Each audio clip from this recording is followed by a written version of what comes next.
আপনাদের জন্যই ফিরে ফিরে আসি এবং আপনাদের জন্যই তৈরি হচ্ছে চিংড়ির কাবাব। আমরা চিংড়ি মাছের পেস্টের সঙ্গে আলু সেদ্ধ মেখে নিয়েছি। এবার এর মধ্যে কি কি দিতে হবে বলো, আমি হেল্প করছি। পেঁয়াজ কুচি দাও। পেঁয়াজ কুচি কতটা দেখো? ব্যাস ঠিক আছে। পেঁয়াজ, আদা রসুন দিই? পেঁয়াজ কুচি, আদা কুচি, হ্যাঁ ব্যাস। রসুন দাও। রসুনটা একটু বেশি বেশি করে দাও। চিংড়ি মাছের একটা গন্ধ আছে তো, রসুনটা দিলে সেটা কেটে যাবে। তারপরে একটু গরম মশলার গুঁড়ো দাও।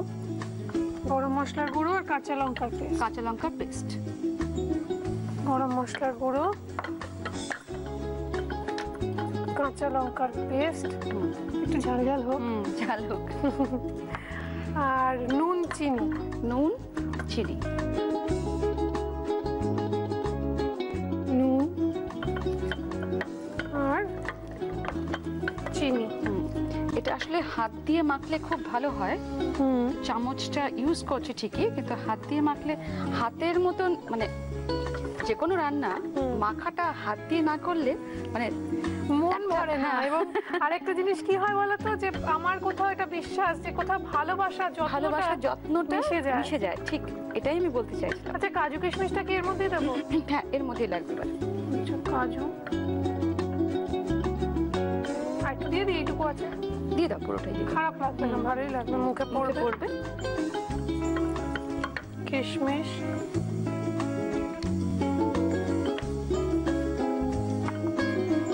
আর কি দেবো বলো? টক দই। টক দই 1 চামচ মতন দাও। খুব বেশি লাগবে না। টক দই লাগে না এটা? হ্যাঁ, একটু স্বাদের জন্য।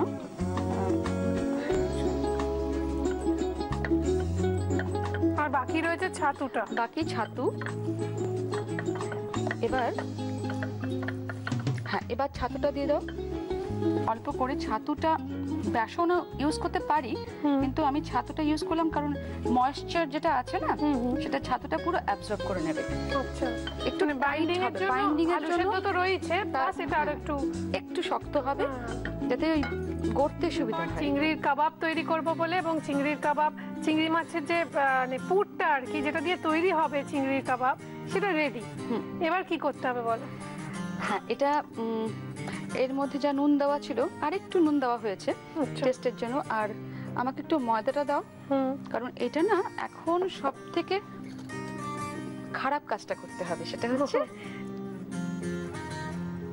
এটা হাতে লেগে যাওয়ার সম্ভাবনা আছে। সেই জন্য একবার একটু হাতে ময়দাটা দিয়ে নিয়ে তারপরে যদি এটা, আমি তাওয়াটায় ঘিটা গরম করি। হ্যাঁ, তাওয়াতে ঘি দিয়ে দাও।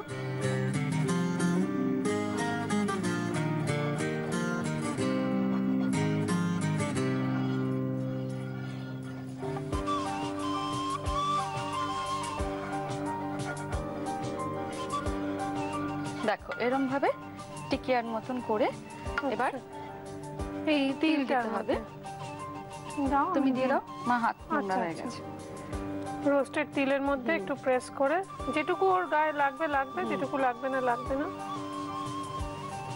এটাকে শিখতে হবে। ঠিক আছে, তাওয়া গরম হয়েছে? হ্যাঁ, ও আস্তে আস্তে হয়ে যাবে। আমি এখানটা রাখছি। হ্যাঁ, রাখো। আমি এখান থেকে তুলে নিয়ে নেবো একটা করে।